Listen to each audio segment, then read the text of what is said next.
The purpose of this video is to explain how to pin a particular speaker so they can become the focal point in a Zoom session. So this is going to be very helpful, especially for those instructors who are returning back to campus.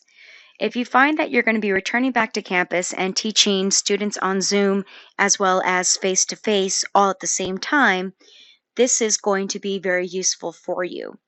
So if I were teaching on campus, you would have to pretend that this image of myself was actually going to be replaced with an image of me standing in front of the dry erase board, because I'd have my camera on and you would see myself standing at the podium. Well, as you can see, when one student joins a Zoom session, my image gets cut in half. And the more students that join the Zoom, the smaller this image becomes, which can be problematic for Zoom students, because if you're writing something on the dry erase board, they're not going to be able to see what's happening inside your profile pic.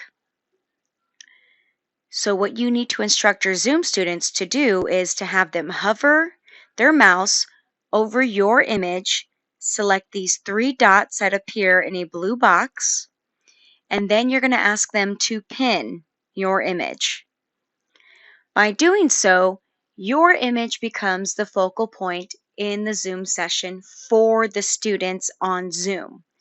So if you are writing on the dry erase board, the student is able to see that because they have pinned your image, which displays the camera image of you writing on the dry erase board. And then, of course, you can always remove the pin when you no longer want that to be the focus. Even if you decide to share your screen and then stop sharing, you will retain the focal point of the Zoom session because you are pinned. So hopefully this video will become very useful, especially when you start returning back to campus.